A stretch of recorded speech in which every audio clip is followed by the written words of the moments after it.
Good morning, everyone. It's great to see you all. Welcome to the Lynn Area Chamber of Commerce's annual State of the Region, where we'll get some updates of what's going on in Lynn, Swampscott, Nahant, and I think it's good that we bring everybody together because I think all our successes are kind of predicated on the successes of those around us, and so it's great to see everyone and have perspectives from our neighboring communities. I'd like to thank Dr. Dolan for the use of this great space. First time I've been in the building since they did the addition here, and it's come out really nice. We all have phone chargers hanging above your heads, and you can build a bridge. And the space just around us out back is absolutely beautiful. My name is Rick Starvin. I'm the co-chair of the Economic Development and Government Affairs Committee, along with my co-chair, Glenn Morris, who built this place. There's actually Morris Way out there. So, just do a lot of work and spend a lot of money to get a street named after you. I'd like to thank our staff, Christine Niels and Samantha McHugh, for all the work they did, setting everything up. Great job, girls. Catering by Brett Henry and Nahant. Thank you all to your staff.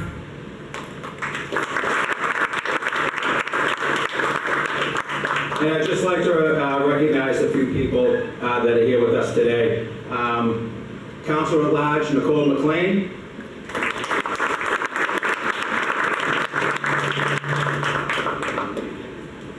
Mazi Gazaga, the Community and Economic Development Director for the town of Swampscott. My friend Swampscott Fire Chief Graham Archer. Lynn City Planner Aaron Clausen.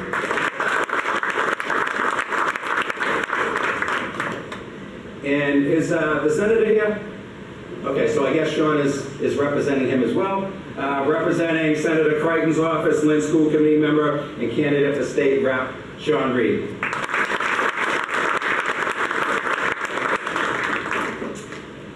I'd like to thank all of our sponsors, our gold sponsors, King Movers, GE Aerospace, Morris Architects, and St. Mary's of Lynn, and our silver sponsors, Cowdell Ambulance, Essex Apothecary, St. Jean's Credit Union. Thank you all. And I'd like to invite our gold sponsors up to give a little minute infomercial. First, Dr. John Dolan from St. Mary's. Good morning, everyone, and welcome to St. Mary's. I am Dr. Dolan, head of school. I came here 6 years ago, and those of you that knew the campus 6 years ago remember the power plant, the asphalt out back, and the old annex building. I just wanted to do a quick whip around tour of everything you see outside the window. So we tore down the power plant that was probably 200 years old. I think Noah actually had part in okay, no. Okay, but tore that down. We created the Malloy Toomey Green, which is a student kind of rumpus room, outdoor dining, amphitheater. It has really turned out to be a great student experience space for us. You come around, you see St. Patrick's Gate, which is dedicated to the work and legacy of Ed Calnan, who's with us. This was built by Ed's family, unbeknownst to Ed, about the only thing his family could get past him without him being so damn nosy. So they had to work hard to get there. But we built that. And if you get to spend a few minutes, go sit on the bench, read the inscriptions. It is pretty inspiring, the tribute that they created for Ed. What you need to know about St. Mary's is you walk through that gate as a student for the first time. It's the only time the gates are open formally in your life. When you walk through for your very first Mass as a student at St. Mary's, you walk out of that gate the night before you graduate your very last Mass, baccalaureate Mass. So our new tradition, that bookend tradition, and I love those, is Ed Calnan and his family come and open the gate, and the class follows him into the church. Luckily for us, Ed knows where the church is and how to get there, so that's what we're doing. Whip around then, you'll remember the annex was behind us, and there was a chapel in the annex. When we tore that chapel down, there was some great upset from the parish because they loved that space. It was sacred space. Marriages, baptisms, all took place. So Terry McGinnis, class of 1963, built a grotto on the spot where the altar was in that chapel. And if you're here after Mass on Sundays, you'll see families gathering to say a Hail Mary, take pictures, and really enjoy the grotto space. Behind me is the Cardinal Sean Fountain. The only physical manifestation, anything named after the Cardinal, is on this campus. He's a Franciscan. He does not like his name on anything. But he came to us and was willing to have his name on the Cardinal Sean Fountain. The sitting wall was built by Admiral Tom Lynch, U.S. Navy, 1963, in honor of Cardinal Sean. So the campus has really come alive. We have sacred space where our young people can learn how to pray the Stations of the Cross and see the wreck of Jesus outdoors. We can say the Hail Mary. And then Mr. Andrew Ramos, our principal, right? Mr. Andrew Ramos' academic cheating policy is as follows. The Holy Mother is watching everything you do. So if you want to cheat, you're taking your eternal life in your own hands, okay? She's watching, do what you need to do. Well, we're so glad you're here. I'm glad we mentioned Glenn Morris, because that is Morris Way. And if Glenn doesn't give us the next $1 million gift, we're going to put speed bumps there, and people will be using his name in vain over there. I do want to mention two quick things then. Just real quickly, as a school, we put about $25 million into this facility in the last 5 years. Stay tuned. We have plans to expand, investing $30 million more into our future. So it's very exciting, and we look forward to that. The magazine is out front. All the information that is going on in St. Mary's that I can't share with you this morning, feel free to grab a copy. You'll see that I was just renewed for another 4-year contract at Lead St. Mary's. I'm very excited about that. There's some great days ahead. And I'm reminded what my brother once told me. Behind every great man is a very surprised mother-in-law. So, and then the last thing, if you're following the news at all, Spartan baseball. We're in the state finals, 3 o'clock, 3:30, Mr. Andromeda? 3 o'clock against defending champion Oakmont. And if they have any Lynn pride at all, and I know if there's one group that does, it's this group this morning, it's all Lynn kids. It's the kids that played on the Babe Ruth team a couple summers ago and went deep into that playoff. They're going to take us to another state championship. Glad you're here. Enjoy the day. Thanks to Glenn and the Chamber and Rick for everybody for allowing us to host. Thanks, everybody. Thank you, everyone, and good luck this afternoon. So the next edition is going to be to hold all the trophies, right? See, championship after championship. Our next sponsor we'd like to bring up, a gold sponsor. This is a young company that's all over, sponsors everything the Chamber does, and they're really good guys. Santiago from King Movers.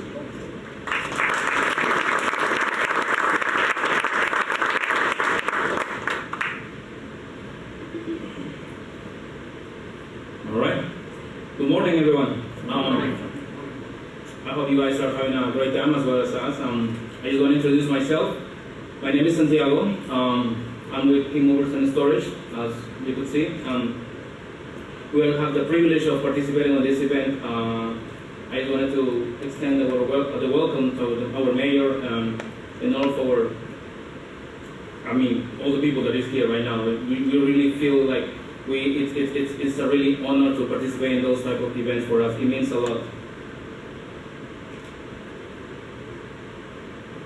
At King Movers, we proudly serve this region, I would say this area, for several years already. And we have our team just kind of like a dedicated to do this type of jobs as seamless as possible. That's our main goal.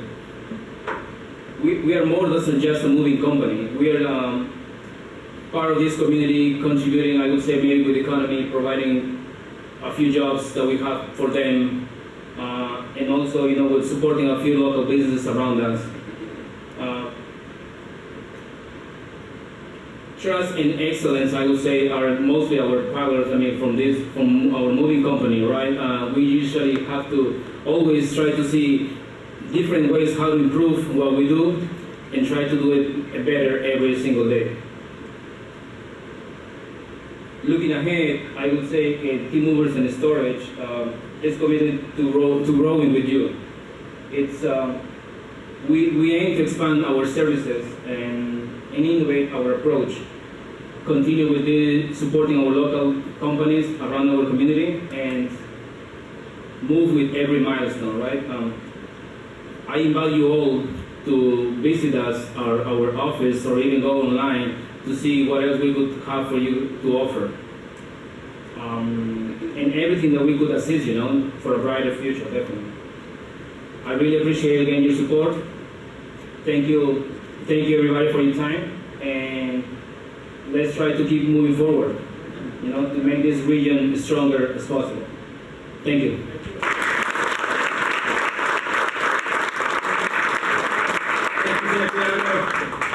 All our gold sponsors have banners and all. Santiago bought the big moving truck here. It's the moving billboard. So I guess I'd have to ask our next sponsor, where's the plane? From GE Aerospace, Alexis Keaton.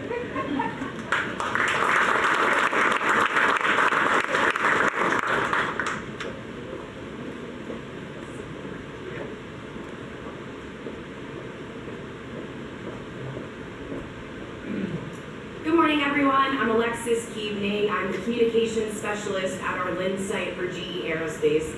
I sat with many of you at the last event last year, kind of talking about what was the future ahead for GE as you may know it. This April, we officially split off as a public standalone company, now known as GE Aerospace, with our counterparts being GE Vernova, which is our energy, power, digital businesses, and we also have GE Healthcare. So we're just excited to be here sponsoring this event, working with the Chamber. I myself am on the board of directors and run the Women in Networking Committee. So just want to say we're here to stay, we're not going anywhere, and we're so excited to keep growing the Lynn community, the greater Lynn community, and working with all of our community partners. So thank you all for being here, and thank you for this time.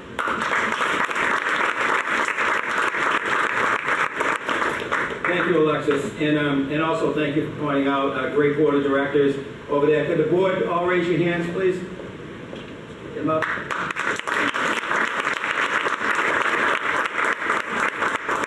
And our final gold sponsor to speak for a minute is Glenn Morris from Morris Architects.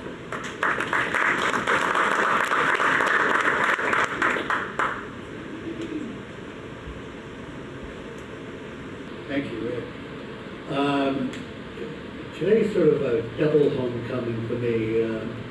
I just finished 2 terms as a director for the Chamber of Commerce, and as Rick mentioned, and the co-chair of Economic Development and Government Affairs with him. He does all the heavy lifting, like, show up. I've also just finished my 14th year as a trustee at St. Mary's, and I'm chair of the Campus Planning Committee. And as John mentioned, as great as the stuff you see here now, more is coming. St. Mary's is committed to the economic development and the education of the city of Lynn and the region. So enjoy today. Please take a walk through the gardens before you leave. They are very, very impressive. And have a great day.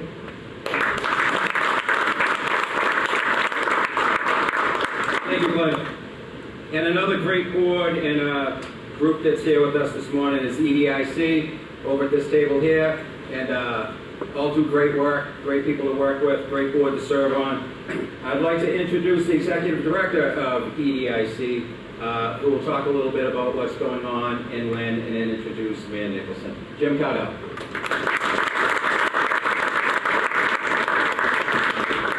Thank you. Good morning, everyone. I hope I'm not blinding you as the sun hits the top of my head. I'd like to thank the Chamber. They are certainly our partner, the Board of Directors. Ryan, where is Ryan, by the way? Ryan, thank you for your hard work. I think we just have a common goal, the Chamber and the City EDIC, which is to promote Lynn, right? And I think that the Chamber does that very well. So let's start. No, let's not start. Yeah. So in the past, I've come up here and I've talked about specific projects, and I wanted to take a little bit of a different view and kind of take a big picture look at the economic development landscape in the city.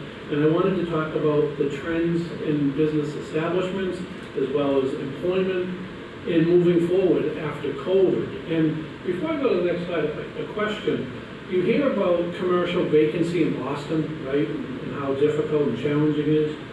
In the last, say, 3 years, would most of you say that Lynn has lost a lot of jobs and a lot of businesses? So most people are nodding. So let's look at the numbers. So the businesses, so if you look at, and it's hard to see, I'm sure, but in 2020, we had about 2,600 businesses in the city of Lynn. At the end of 2023, we had over 3,000, which is a net gain of 400. All right. Employment, when you look at those numbers, you can certainly see the effects of COVID. Right around 2020, we're down to 22,000. We've rebounded, and we're back up over 25,000 jobs in the city of Lynn. So I think that you can see, as you're looking at that, the trend that we're having, right?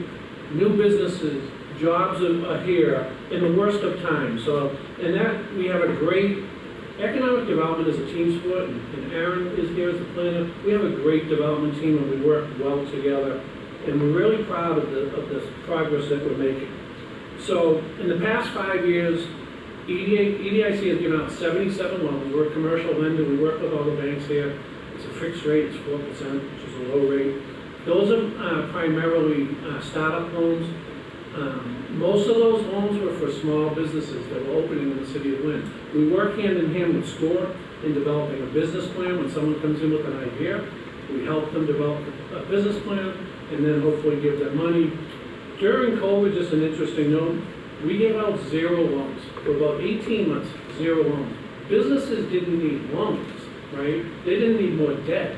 They needed grants, and I think one of the first things that Mayor Nicholson did was to allocate $3 million in small business grants, and that helped out over 500 businesses. So businesses back then, they didn't, as I was saying, didn't need loans. They needed grants to pay for the electric bills and the lease, etc. But you can see by those numbers, and the reason why I wanted to show you those numbers, that the economy is rebounding, small business is driving it, and as I said, we've added 400 new businesses. So real quickly, 225 Boston Street, so that's right where I grew up, Franklin Street area. That's where the VA clinic is, but it's also home to 11 other businesses there. That building was up for sale last year, and I met with the mayor immediately because we were getting phone calls from residential developers. What they wanted to do is tear down that building. Those jobs would have been gone, those businesses would have been gone, the VA clinic would have been gone, and residential development would have taken over. EDIC stepped forward, the board of directors authorized me to negotiate. We bought the building, and I'm really proud to say that recently we entered into a lease with the VA clinic. It will turn out to be a 5-year lease to keep the VA clinic in the city of Lynn. I think that was great. The ferry is back. 10 minutes ago, Tom McGee called me, and he said, "Jim, I'm on the ferry." I said, "Thank you for sharing." But it's really a great thing for the city of Lynn. For the first time, we have weekend service, and so the first trip on a Saturday is 8 a.m. The last one coming back is 8:25. And we really want to educate folks. So, especially this time of year, you're looking for things to do in the summer. You get on that boat, it's about a 31-minute trip into Boston. So then you could enjoy Boston for the day. The North End is like a 6-minute walk from there. The aquarium is right there. Or you could go into Boston, that 31-minute trip, take about 30 steps, get on another boat, go to P-Town, go to Martha's Vineyard, go to the Harbor Islands. It opens up everything. And so we're really proud of that, and I hope that you get a chance to go down there and enjoy that trip. And the last thing I wanted to talk about, it's coming, it's been approved, the city council has approved it. It's the largest private investment in Lynn's history. That's the South Harbor. So that picture there, I hope you can see it. as you're coming into our city from Revere, it's a vacant lot. It's been vacant for 40 years. Glenn, the Harbor House, I think was the last use, and that was over 40 years ago. Yes, we won't talk about that. And so it's been vacant for 40 years, right? And so it's a gateway into our city. And that picture is really what is coming. And so, you know, zoning dictates what could go there. And so that, Samuel's is a Boston developer. They're the 4th largest commercial developer in the city of Boston. They are the real deal. They came to Lynn and said, we want to invest in our city. So they could have by right put 850 apartment units there, and we couldn't have stopped them. But we sat down and the mayor negotiated with them public benefits. So now, not just apartments, which we would have been okay with, but not really. This is what we're excited about. And so what we will get is an 8-acre waterfront park, right? We will have a commercial district, which we thought was so critical. We wanted folks to come down there, go to a restaurant, go to a shop, go to that park, have a walkway all along that corridor. And you know, you look at the Revere housing that was done, not one of those apartments, not one were affordable units, and the mayor was able to negotiate 10% of these units will be affordable. So it's approximately, I said 425 million, it will be more than that, it will be closer to 500 million. They'll pay about $120 million in taxes over the next 30 years. So we're really proud about that. It's transformative. They're going through the permitting now, hopefully in about 12 to 18 months you'll see construction. So I do want to thank the board that are here today, the staff. I mean, they do all the work. I just get up there and take the credit. Thank you for everything that you do. And I wanted to introduce the mayor. I've had the privilege of working with 7 mayors, and I know I've been around a long time, but 7 mayors. And the person I'm introducing is right at the top of my list. And he wakes up and he says, how can we make the city great for his family and for all of our family? He's my friend, our mayor, Jared Nicholson.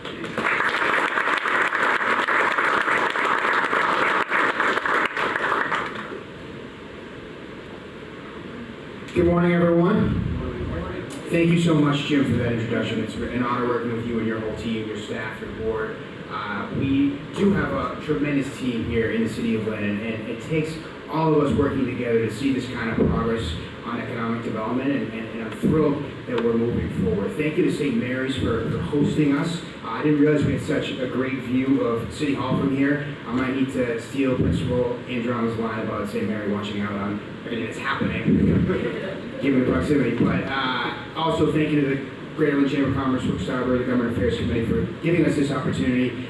To my colleagues in government, our neighbors, it's an honor working with you all as well. So we have, as you've heard, some really exciting progress here in the city of Lynn in economic development. And as you know, it's a team effort, and it also is an effort that cuts across different issues. So we need to be making progress on across the board in order to maintain and grow this kind of momentum. And I think a real fundamental aspect of progress and economic development appropriate for this setting here is education. And thinking about education as preparing the next generation to build on everything that we're doing here has been a top priority for us. We are seeking to increase access to pre-K education, knowing how valuable those years are for our students' lives and their futures. And last year we added 90 seats for our Lynn 3 and 4-year-olds. Next year we're slated to add over 200. Which we're excited about. We also know that we have a tremendous district with amazing educators, wonderful students and families. We don't have enough space in the City of Lynn Public Schools. And we are making real progress. Hopefully we'll have a shovel in the ground this summer for the new Pickering Middle School, which will add capacity of another 600 students at the middle school level. Those are a couple examples of major projects that we have going in education.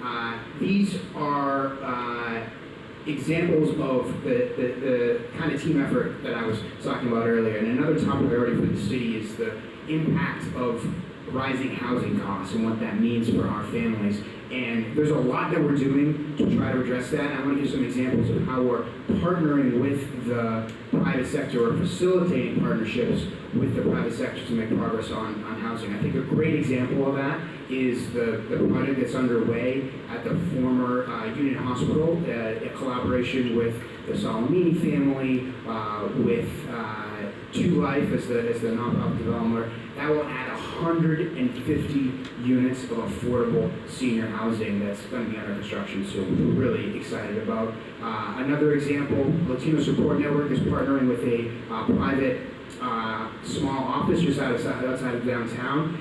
Legal office is going to be adding 4 affordable home ownership units, a project supported by the Affordable Housing Trust Fund.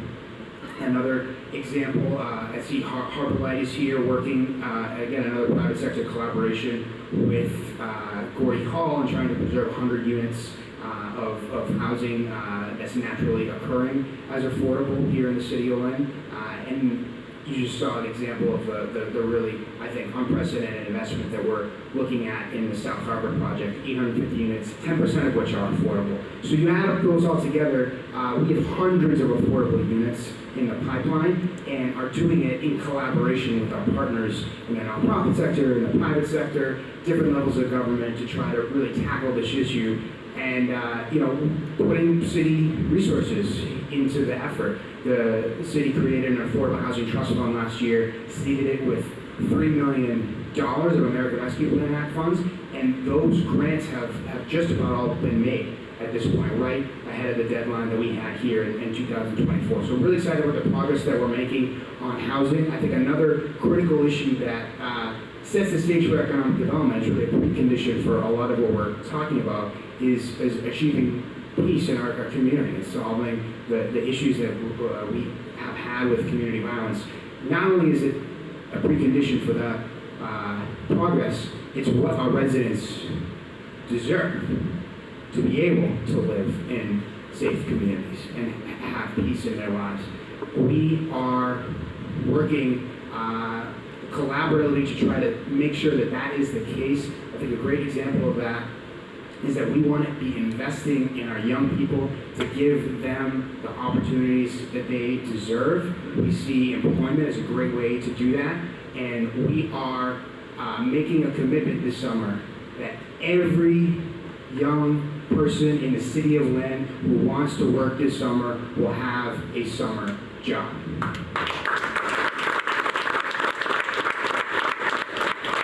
In making that commitment, we've gotten applications for summer employment that is just about triple the size of our program last year. And as you might imagine, that is requiring extra resources. We think it's a really important investment in the next generation, but we've asked for partners in making those commitments, and we've had 11 private organizations, businesses, foundations, nonprofits, partners here in the city of Lynn make that investment with us to sponsor summer employment here, and I want to thank all those folks who have stepped up. So for some folks, several summer jobs that they're hiring. So thank you to our partners. In thinking about violence prevention, we've really thought about it as a multi-pronged approach. That the law enforcement plays a critical role in making sure that our residents are safe, and it's also requiring us to really get out into the community and make sure everybody is involved. And so we've had a lot of community conversations in neighborhoods that have been impacted most.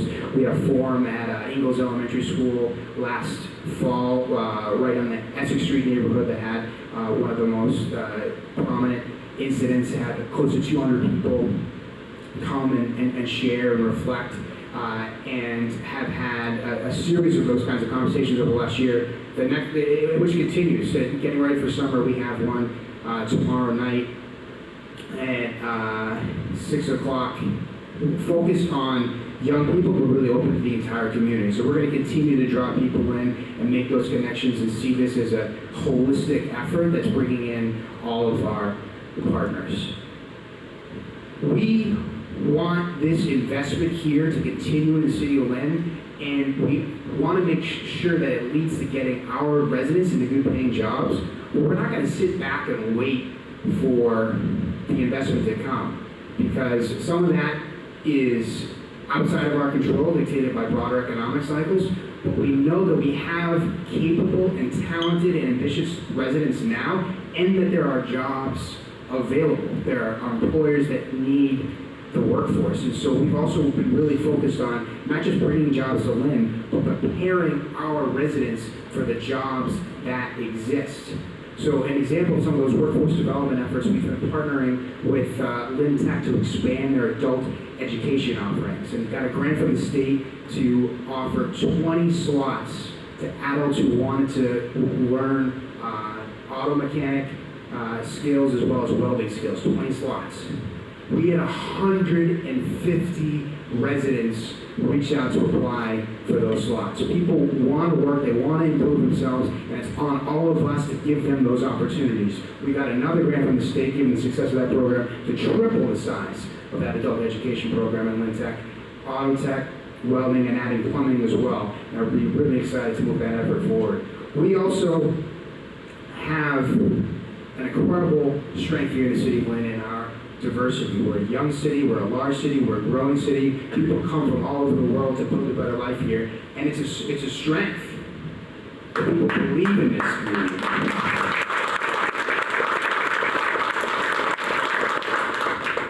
But it's on us to make sure that they get what they need to thrive and to capitalize on that strength, to grow their ambition and link it with ours to become the community that we want to be.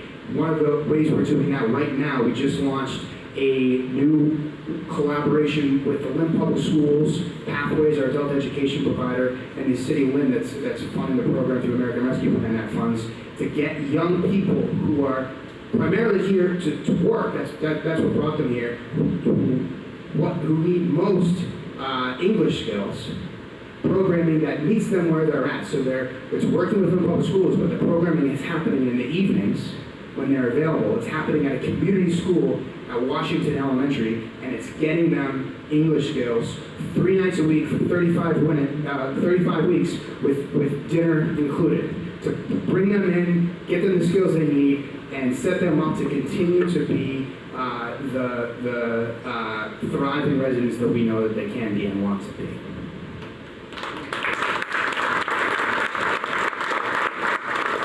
And we're thinking about how this all fits into the broader economy. The city of Lynn is immediately adjacent to the most powerful innovation economy in arguably the entire world.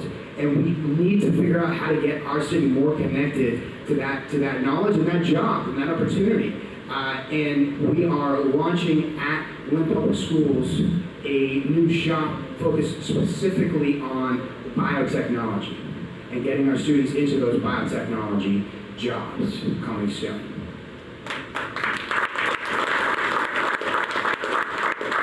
One of the most important things that we can do in government is invest in our infrastructure to set the table for growth.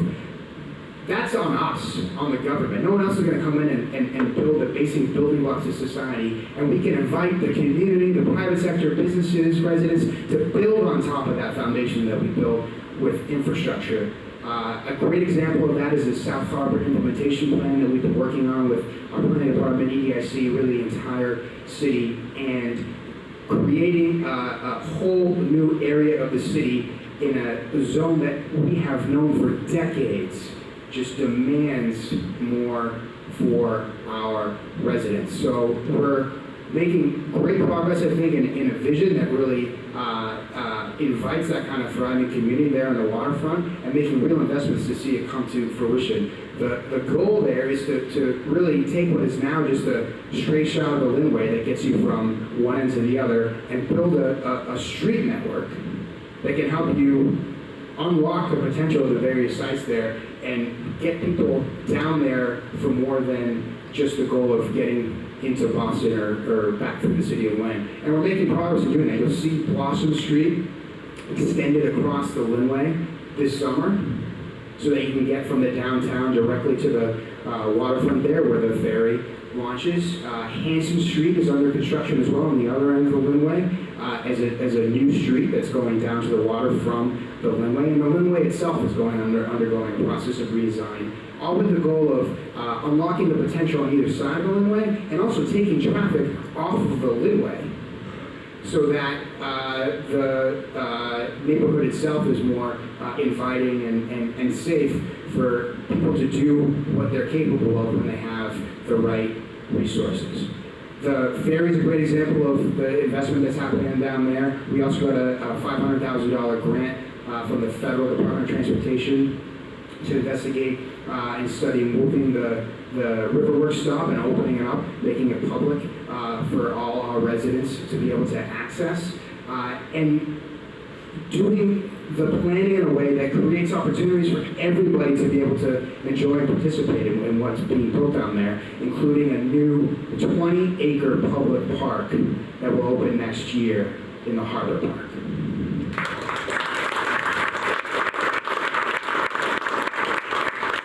Those are all really important investments in that part of the city, and it's unlocking development. There's a potential of 4,000 units of housing in that area. 2,000 are already in some stage of the development pipeline.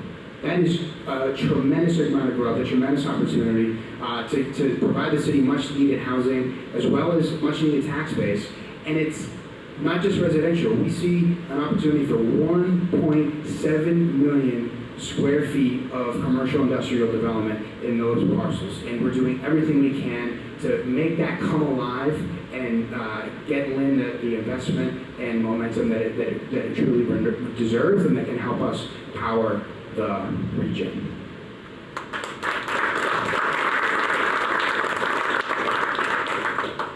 We're making investments, those kinds of investments all over the city. There's $100 million of roadway projects at various stages of construction. Some of them you're intimately familiar with over the last several months, but those are much needed investments that are really going to pay dividends for a long time to come. Making it easier to get around the city. We have a project to bring full-size metal wayfinding signs to highlight and signify our major cultural assets and landmarks all around the city. We are working to bring more electric vehicle charging stations, have an opportunity to install some down at the parking lot at the ferry terminal as well as throughout the city. We have an opportunity to make a real important investment in our school infrastructure, adding space in the acquisition of the former the current Eastern Bay building. Eastern Bay made a decision facing the current market realities that building was no longer sustainable for them, and seeing a moment where had the building been acquired in an open auction, we would have lost that commercial space, essentially. The building would have been torn down, it would not have been a commercial space. We need to maintain the activity we have downtown. We also have a tremendous need for school space, and given the finances of the schools, able to engineer a potential deal that's going to allow the city to acquire that building, preserve the office space, create capacity for our school department for much needed classroom space in a way that's close to budget neutral because of the leases we'll be able to move into a building that the city now owns, which the council authorized last night.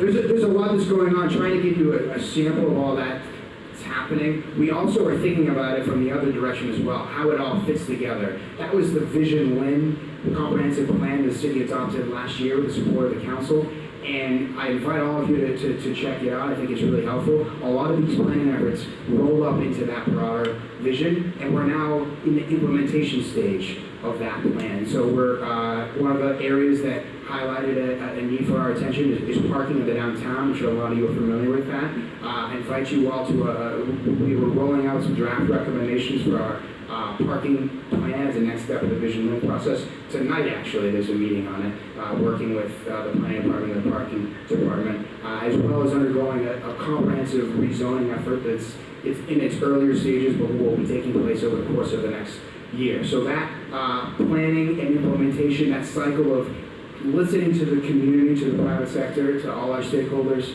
coming up with a vision that includes that input and sets the target on inclusive growth that benefits the whole community, and then making sure we follow up and implement those plans continues.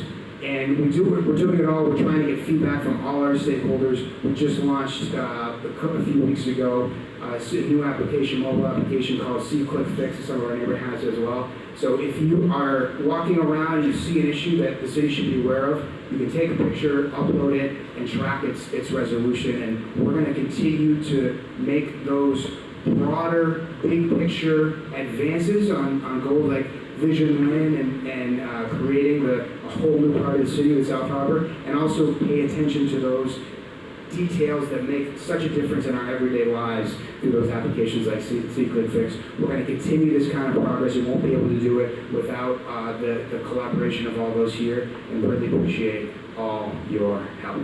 Thank you.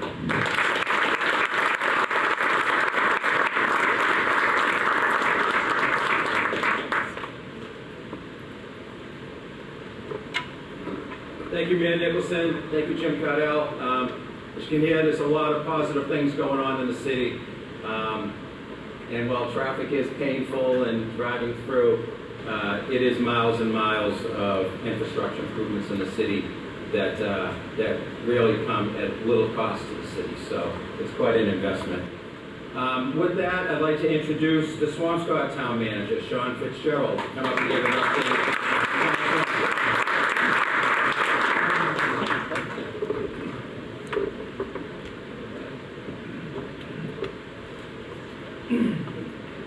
Mayor, I am absolutely ecstatic that you're leading this city. This is the economic engine of the North Shore, and anybody that has followed the progress of this city as closely as municipal officials have seen so many extraordinary things. Your passion for public service, your ability to help collaborate regionally is so needed. We share a number of important initiatives, not only with environment, but also, we share a veterans agent, and really that's all part of the strategic leadership that we bring. I want to thank St. Mary's. I'm a proud parochial school graduate from the elementary school. This institution creates absolutely extraordinary citizens.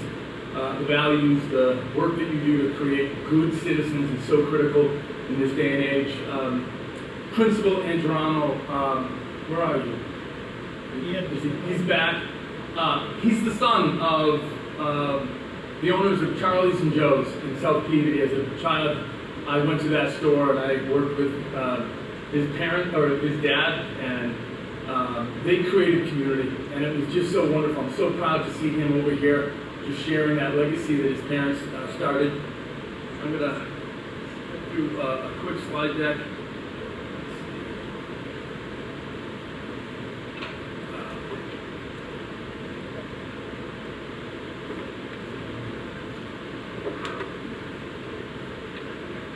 All right, so Swampscott, we have been busy. Last couple of years have been really focused on town finances. I had mentioned a few years ago when I started, my mother gave me some advice.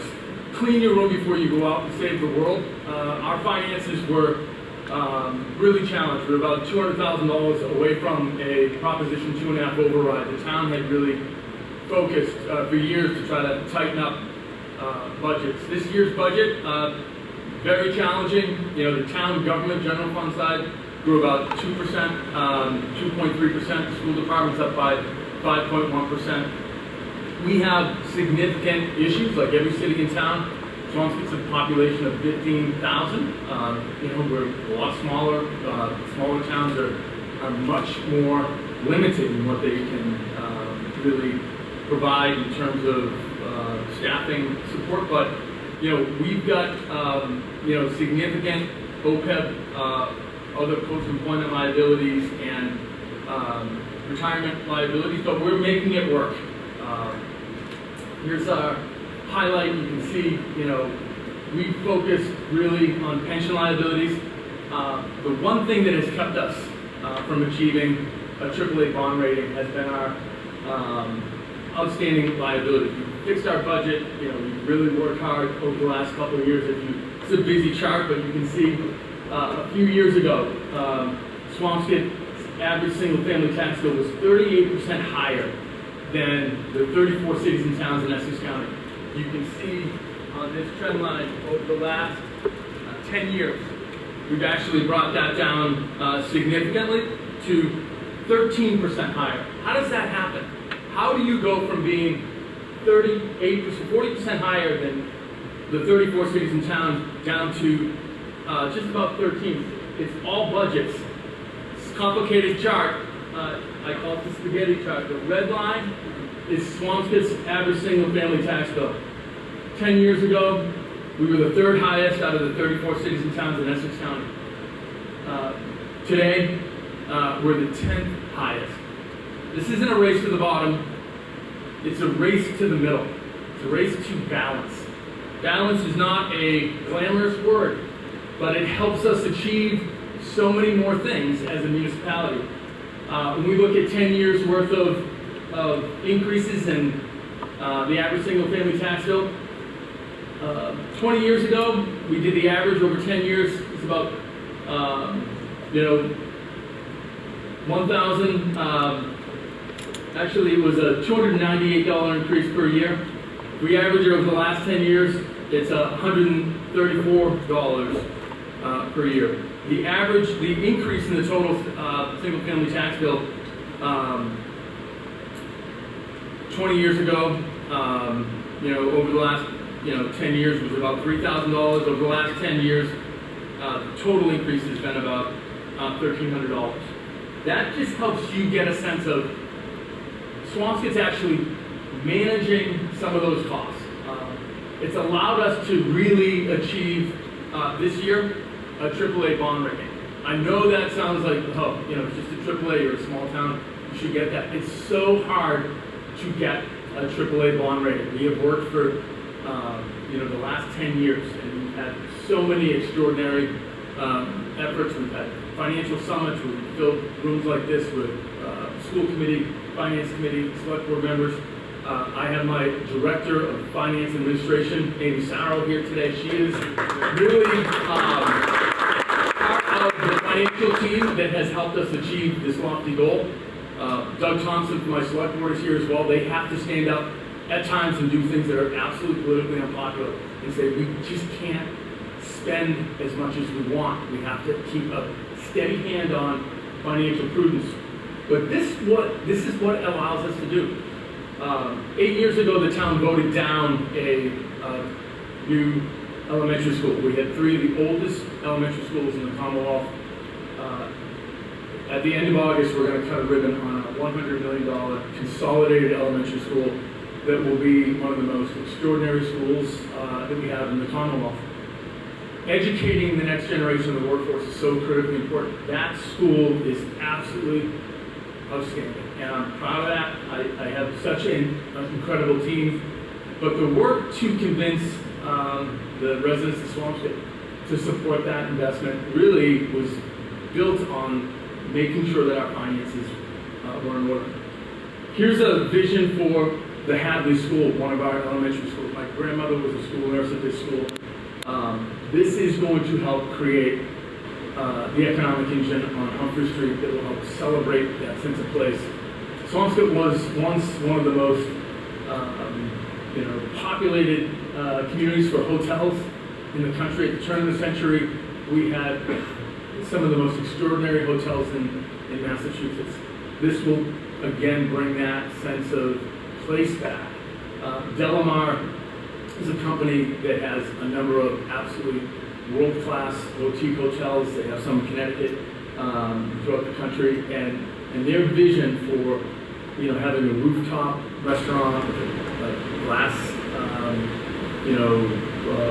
view of the skyline of Boston, is celebrating our sense of place. When you hear all of the things that Lynn is doing to celebrate that sense of place, the Swampscott, Salem, as we all start to pull that together, that's the region actually reaching its potential. We all have to be working towards that sense that we have something really special here. I'm proud of the fact that Swampscott actually went out and aspired to take a municipal building and turn it into a commercial investment. We went out to RFP. We had very high skepticism that we get no responses. We got 7. 7 hotel companies came in and said, we want to build a hotel in your community. And for me, that tells us that Swampscott's ready to get some investments. Here's a vision for the Hawthorne restaurant. We recommended a number of strategies for this site. We're still in the process. This is not what will happen, but I wanted to give you a sense. If you've been to Anthony's or the Hawthorne restaurant, the town acquired that property a couple of years ago for $7 million. We did it because it was under threat to become developed into something that would be private and take that public property away. And we worked carefully with the select board and town meeting and acquired that property. Right now, we have a lease with the Athanas company. I want to thank Anthony Athanas and the Athanas company for working with the town. But that's a landform design that gives us a chance to kind of think about, could we have a property on the waterfront that overlooks the city of Boston that helps us get a sense that this property could synergize with the hotel and really create jobs and opportunity. We have to be thinking about jobs and economic opportunity as well. Many of our residents need them, but also the region's residents need these opportunities. Here's Pine Street property. The town, the select board, Dave Grishman on our select board, worked for years to try to think about what more can we do for our veterans. We wanted to do something that really said generationally Swampscott was going to make an investment for our veterans. This is a project that proposes 42 units of affordable housing for veterans. We have to preference veterans. This will be, frankly, for anybody that qualifies, but we're working closely with the VA and our shared veterans agent, Mike Sweeney, to help ensure we can do more than just talk about how important our veterans are, but we can actually show them that we know that they're struggling with so many needs. So many of our veterans need a place to live and need a safe environment. We've partnered with B'nai B'rith, and they helped us convert the Michon School recently into affordable housing, and they're one of the best programs to help support housing. But this is taking a building that really had sat blighted for many generations and really turning it into something extraordinary. I also want to just touch base on infrastructure. Over the last couple of weeks, we've really been talking more about how do we actually address the environmental impacts to Kings Beach. The mayor has done an absolutely wonderful job pulling together a regional focus on how we can do this on a local, state, and federal level. Swampscott is, investing significant money over the last 4 years. We've spent about $800,000 a year on average on infiltration and inflow. Kings Beach has Stacy's Brook that leads into it, that loads it with bacteria. Because we're old communities, we have old pipes, we have clay pipes that have broken over the years. We're starting to look at how to sleeve them. We've spent millions to sleeve them. Over the next 3 years, we're going to spend over $3.5 million a year. And so close to $10 million over the next 3 years. Is that going to mean that we're going to have a safe beach? No. It won't mean that we're going to get to a point where that beach will be safe for our children and for our community.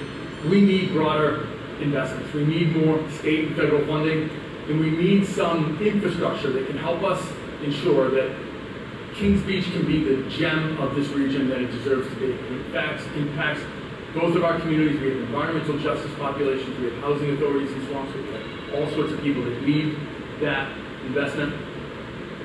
I want to close by just talking about people. If you look up on, if you search this up, you'll see a number of news reports that highlight Swampscott's non-civil service hiring of police officers last December. We had Telemundo come to our select board meeting. To me, that's a incredible reflection of how we can address some of the challenges we have with public safety. We have 4 Hispanic officers, we have 2 women, and our first black police officer. Like, we've worked hard over the last few years to really think about inclusivity. Today we're celebrating Juneteenth at Town Hall at 1 o'clock. Please come by and join us. These are part of our efforts to really build a more inclusive community. This is the work that, frankly, aside from budgets, aside from economic development, this is the nuts and bolts of building good communities. Each one of these jobs, I had 10 police officers last year that made over $200,000 a year. One made $250,000 a year. These should be available to everybody and not just locked up in a system that really doesn't allow everybody to apply and be considered. Anybody here, stand up if you know when the next civil service exam is. That's a problem, and it denies opportunity for a lot of individuals to actually be considered for a job. This is our fire chief, Graham Archer. I'm going to just pop out and show a quick video on our recruitment and selection process.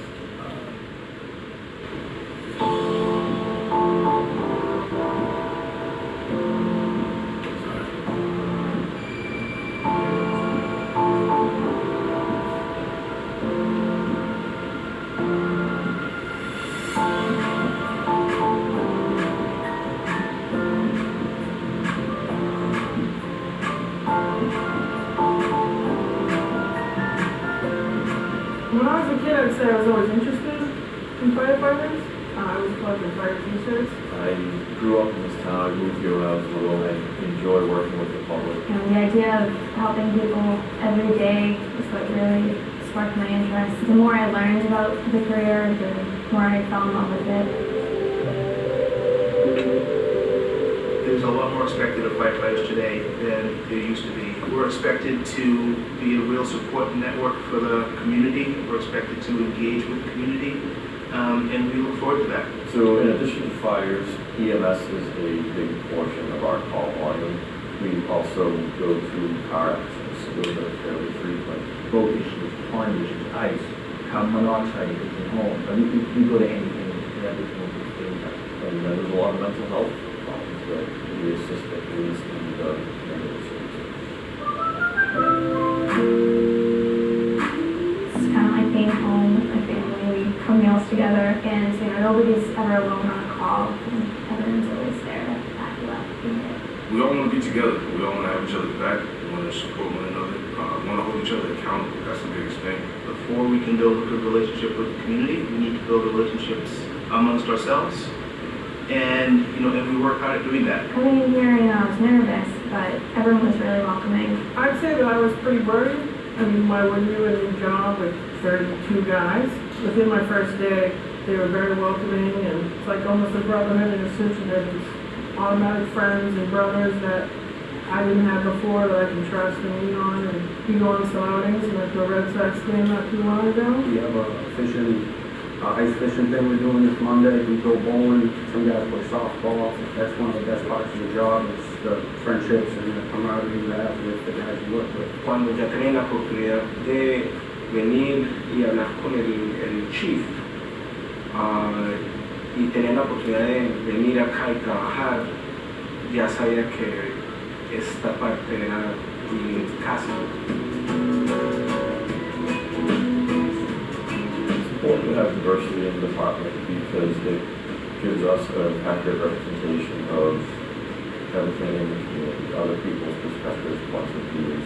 So a bunch of different people together, you see different views that you might not see before. We all have our own abilities and perspectives to bring to the table. We all have to respect where we come from. There's different cultures, there's different ways of life, and we all have to understand that about the next person. When we're choosing somebody to join our family, we look at the whole person, we look at the personality, we look at character, language skills, and life experiences that really help us to engage with a diverse population and people with different challenges. I think that it's good having a woman on the fire engine. Sometimes there's some woman problems that maybe they don't feel exactly comfortable talking to the guys about. Especially if it's a type of OB call where, you know, there's a woman that's pregnant or having problems. I'm kind of the one that jumps in and, you know, makes her feel comfortable. And being that person to be there for them is really important. We are progressing as one society and two as a community, and it's important.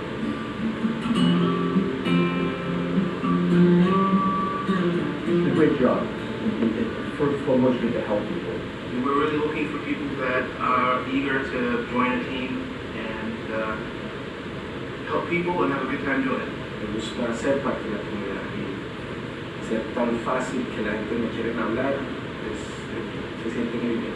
If you are committed to working in your community, helping people in your community, can work well in a team, and are interested in the day-to-day lifestyle that is not predictable.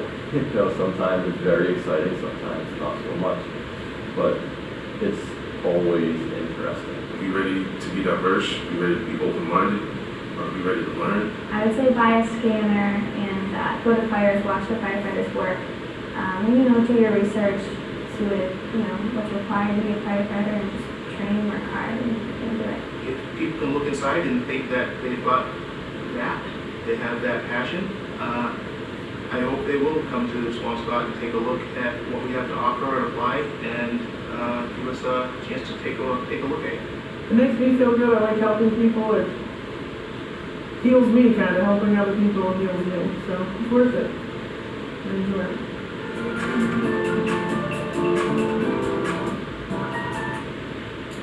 With that, I do want to recognize, where is he? Chief. That's Lynn, native Graham Archer.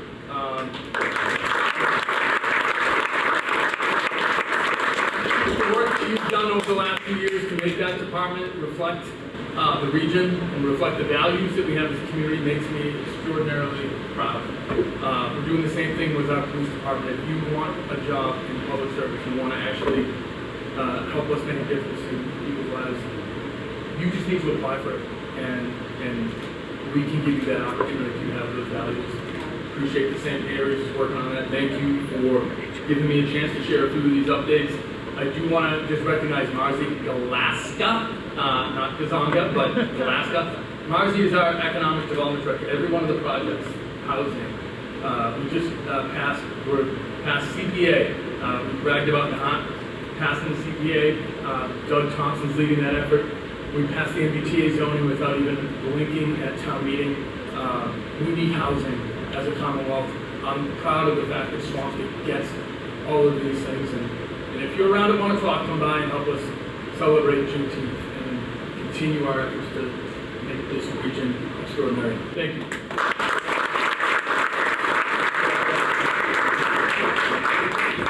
Thank you, Sean. A lot of great things happening in Swampscott as well. And to Sean's point about Chief Archer, we were blessed in the city of Lynn to also have Chief Archer's brother, Steve, as our chief for 12 years. Both Lynn Tech grads and both members of Lynn Tech Hall of Fame. So, great family. With that, I'd like to bring up Town Manager of Nahant, Tony Barletta, to give us an update of what's going on in Nahant.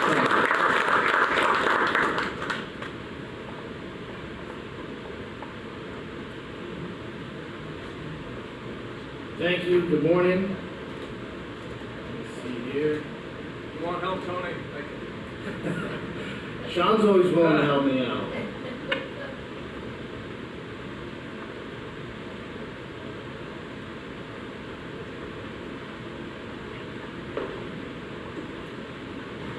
So first of all, I want to thank the Chamber and St. Mary's for having us this morning. This is always one of my favorite events. It really it motivates me as a town administrator to hear from the neighboring communities and all the different work that you guys are accomplishing. You know, to look back at what Mayor Nicholson and Sean over in Swampscott has accomplished over the last 5-6 years is really astonishing. And you know, these events, you know, really are good for us to be able to highlight that stuff. I said, the first thing I said to Sean this morning is I'm terrible at touting the things that we actually accomplish. I think we all, you know, are tough, are probably hard. It's one of the harder things for us to do. But if you look back at all the different things that is happening here in Lynn and happening in Swampscott and Nahant, I mean, the list is extremely long, and it's happening, and it happens like that. But us three are hardly responsible for all that progress on our own. Our staff, you know, my staff is hugely important. We have a very limited amount of staff, but beyond just the staff in the town hall, you know, the partners like the EDIC and the Chamber and those public-private partnerships, I mean, they mean so much and give us the ability to make all those, you know, to get all those accomplishments done. So really appreciate, you know, being here, and also appreciate the Chamber for supporting local Brett Henry Catering to offer breakfast this morning from Nahant. Hopefully you guys all enjoyed your offshore cuisine this morning. And I think that, you know, it's really, they've been a really big help for the town of Nahant. They do a ton of work, not only in Nahant, but in our neighboring communities, and they've really brought back, you know, our downtown, which is, you know, consists of like 3 commercial businesses, but it really it brings life to the town of Nahant, which is small, but you know, the little that we have, we're very appreciative of. Our challenges in Nahant are the same but different as our neighboring communities. You know, we don't have a split tax rate. We don't really have a big commercial base. Essentially, our budget is essentially dependent on real estate taxes and that revenue stream. So we're highly dependent on programs like the CPA and getting grants from the state and from the federal level. And you know, Nahant's young. The Town Administrator Act was passed in the 90s. I'm only the 5th town administrator for the town of Nahant. And so while we've been there for a while, you know, we're still on a daily basis trying very hard to just bring the everyday process of running a community and running the business side of a community up to modern day, you know, technology and you know, being as customer friendly, if you will, as we possibly can. So we're still, you know, when I first started, I mean, we were still, you know, dealing with paper and pencil and a lot of things like that. Is, you know, you don't see that daily struggle that a community is dealing with, just trying to bring that side of town government up to speed. You know, a lot of residents don't really see that, but it takes time. It takes a lot of time to get that stuff done. And I look to Swampscott and I look to Lynn for help with that stuff. And both of these guys here, you know, always pick up the phone, always willing to help, and so I just, you know, want to applaud them and thank them. I'm like their younger brother. I probably can only make that joke for so much longer, but when I first started, I didn't even have kids yet, and now I have 2, and so going through becoming a municipal official and trying to bring, you know, the town of Nahant to this next level while also becoming a dad, you know, having them, I can't say enough, to have that, you know, the neighbors and that relationship with you guys, to lean on you for that help. So our top issues in Nahant are, climate change preparedness, aging infrastructure, housing, just like the region, our financial standing, and like I mentioned, the technological advancements. And those are like I'm the third speaker here at a breakfast, so I don't want to bore people too much, but there's so much other stuff that we do, like creating memorial tree program, developing short-term rental rules and regulations. Unfortunately, this past year, we had a tragic death of 3 residents due to carbon monoxide poisoning, which was extremely preventable.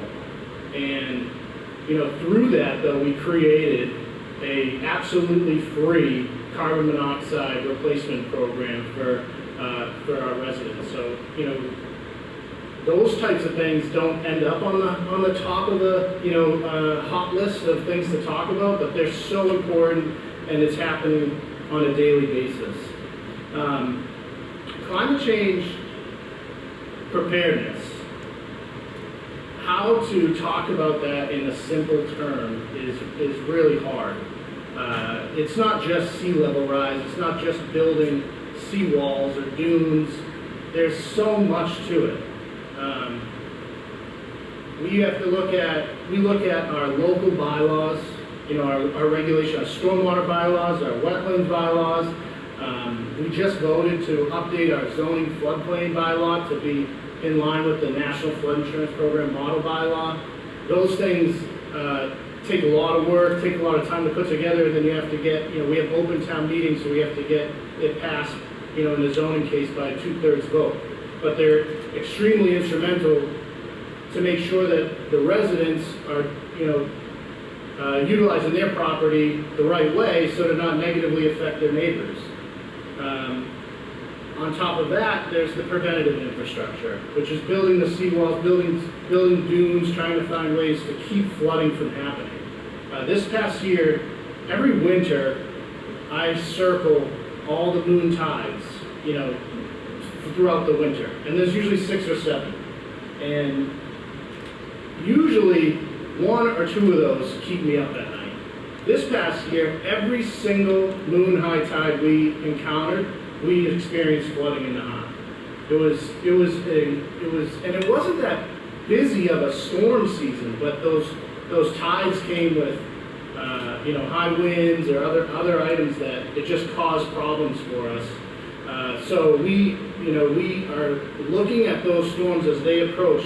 Back when I first started, the town just kind of had a basic plan of there's a storm coming, it's a nor'easter, okay, go put sandbags out and that sort of thing. Now we are tracking data of wind direction, wind speed, sea level, temperature, the time of the high tide, time of, the direction of the storm, when it's going to hit, what other elements, and we can actually almost pinpoint the more vulnerable areas that are going to get hit based on the details of those storms, because every storm is different, which helps us really, with a limited staff and a limited amount of resources, make sure that we're hitting the right spots and we don't have, a pump set up in the wrong spot of town. We're hitting the spot that's going to be the most vulnerable.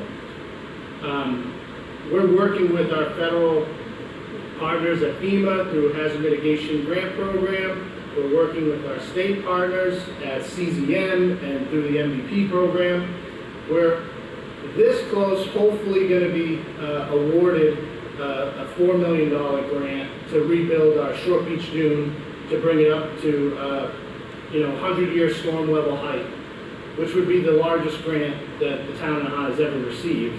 And hopefully we're successful there. We're getting pretty close. But meanwhile, we're also matching those grants with local dollars that the town is finally supporting, on an annual basis. And we're also teaming that up with an emergency management staff. We're very limited on staffing, so now we've really expanded our emergency management staff. A lot of it is volunteers, but by doing that, we have the right people in the right place at the right time. And they're helping us, advocate for these grants. The other piece of it is responsive infrastructure and equipment. So odds are we're not going to be able to stop the flooding, every single time it comes. But when the water when ocean comes over that seawall or over that dune, it comes in at 10,000 gallons per minute. There's no stopping it. We can do our best. It takes a lot of time to build those types of things, to design and permit and get them built. But in the meantime, we have to be prepared for this winter, this storm season that's coming up. So we've actually invested in multiple portable 2,400 gallon per minute pumps that we can, and then we're building strategic locations in our vulnerable areas of town that we can pump from in those emergency areas so that we don't have people sitting in floodwaters. In 2018, we had neighborhoods that were in 2 feet of water for 4 days straight. And so that, there was a number of things that factored into that. We haven't experienced anything like that since, but those are the types of problems that we have to make sure we avoid. For Nahant, and actually Swampscott and Lynn and a lot of communities, we all just joined the Coastal Communities Alliance, which Salem Mayor started or initiated the process of. So I'm excited that we're all part of that. That's going to help us all kind of work together. For Nahant, like I said, it's, when we experience flooding, we can't get people out of town in an emergency. We can't get our fire department, can't get to Little Nahant or other areas of town because the streets are flooded. So it becomes a serious health hazard, public health risk for us, where it's not just our beaches eroding or property is being lost, it's emergency response that is being affected by climate change. So it's a massive issue for us. Aging infrastructure, all of our stuff is old. All of our public buildings are basically reconverted, historical buildings. Some of them are old military built buildings. We've done a lot on our sewer system. As all you guys are familiar, we completed the Lynnway sewer project a few years ago, which was a massive problem for the town. We experienced 3 emergency breaks over by the U-Haul business there on the Lynnway, costing the town millions of dollars. So we finally completely relined our pipe, which has a 50-year life expectancy on it. So hopefully we won't be digging up the Lynnway anytime soon. And then we're also doing our main pump station, which pumps all of our wastewater from Nahant to the Lynn Water Sewer Treatment Plant, is being completely rebuilt, which is a $6 million project. The roof came off yesterday, and it's something that has been needed for. It's surprising. I think they said that building had a 25-year lifespan, and it was 42 years old. So it was well overdue. But we were able to use SRF funding, which was through the Mass DEP, also approved by a town meeting, which is long-term, low-interest borrowing in order to get that work done. So not only are we accomplishing this work, we're doing it in the best financial mindset possible. We're working on a public safety building study. We've also utilized the MWRA 0% interest loan program. Since 2011, we've used about $2.6 million to do water improvements. Since 2015, we've invested about $200,000, $1.8 million, $200,000 annually on roads, sidewalks, signage. And speaking of the Community Preservation Act, we've used $2.2 million since 2019 to help restore historic properties, build new parks, new playgrounds, improve ADA access, and things of that nature. Housing is very much an issue for the town of Nahant as well. We are also an MBTA community. We don't have to vote on it until the end of next year, but we're working on it this summer, thankfully with a grant from EEA, working with MAPC to develop a zoning bylaw that will be compliant with the MBTA 3A law. We're also currently working on, we actually use CPA funding to hire MAPC to do the process of developing a housing production plan, which we're working on currently. Coast Guard housing redevelopment. This property, I think I talked about this at the last time we had this meeting. Now 9 of these buildings have been demolished. This property's been cleaned and it's available for sale. We just put out a procurement for marketing proposals from real estate brokers. We received 5 proposals. We're reviewing those now, and hopefully in the next month we'll be putting these properties up for sale, which is going to add probably about a fifth of our annual tax revenue will come from this property alone as new growth. Financial standing, I'll just quickly hit on this. As Sean said, clean your room before you leave the house. My mother said that to me. Well, you said it too. But I like that. This is something that we've had, the Visual Local Services did a report on the town of Nahant in 2015, and none of the recommendations have been implemented in 2018 when I started. So it was a point of emphasis, and for the first time ever, the town of Nahant is just invested, now has over $1 million in their stabilization account, something that only had about $100,000 in it when I first started. So, those types of things, investing in stabilization, investing in OPEB, like Sean said, it secures your bond rating, which gives us the best possible interest rates when we go to borrow to do all these massive projects. So, but we do, because we're limited, because most of our revenue comes from real estate property taxes, and because we don't have a split tax rate, and because of Proposition 2.5, our annual growth is very minimal.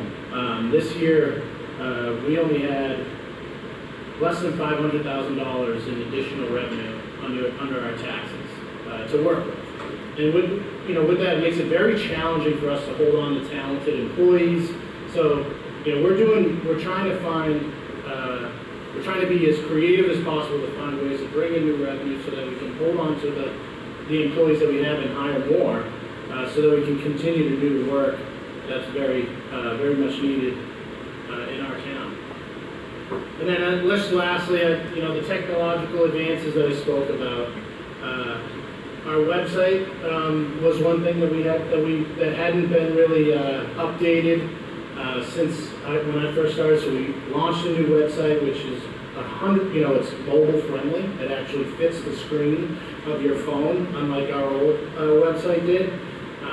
We included customer service elements in that, where you can pay your bills quickly by just clicking one link instead of having to click 10 to get there. We've done a human resource study. We've also just approved funding to update all of our residential water meters. It's going to be like a 3-year program, but the water meters that we have in town now are on their 10th year of life, which they have about a 10-year lifespan. The new water meters have a 20. Our current meters require us to actually drive around town to collect data. These new meters are going to be cloud-based, real-time data being sent to the town hall. It also comes with a customer service portal where you as a resident would be able to pull up your app and know, what if your water's running in real time. You can set up alerts. If, let's say, you went on vacation and all of a sudden a pipe broke, you get an alert on your phone that you have irregular activity of water usage, and the town would be notified as well. So, those water conservation efforts and just modern technology, it's just amazing, these things that you can do. Luckily, we're kind of in a position where we have to update our meters anyways, so it's working out. It's probably going to be like a 3-year program. But those are the type of things that, we're finally kind of bringing the town into, the new age. So, again, thank you very, very much for having me here today. And I really appreciate the opportunity to tell you a little bit about Nahant. And hopefully you guys can come over and spend some time at the beach, and look forward to being here next year. Thank you.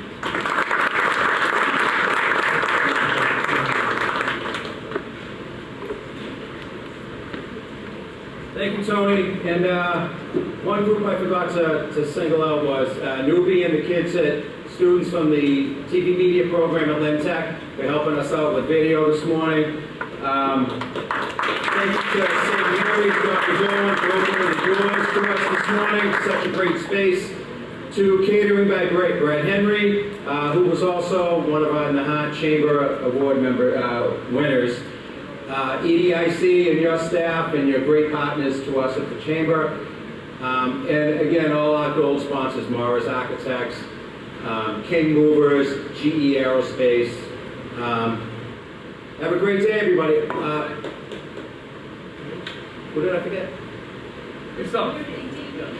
Oh, Lynn Community Television, which reminds me, next month's meeting, our government affairs meetings are typically at Lynn Community TV down on Union Street. And next month's meeting will feature Todd Angeli from Essex County Probation. I don't know if he'll kick us off with the national anthem.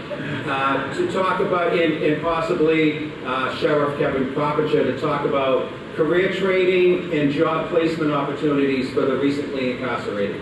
So, you know, I talked to Todd the other night. They have a lot of great programs going on for training and to make sure people have a place to go when they leave and serve their sentences. So please join us for that. Maybe great opportunities for hiring as we all struggle to hire. Have a great day, everyone, and thank you.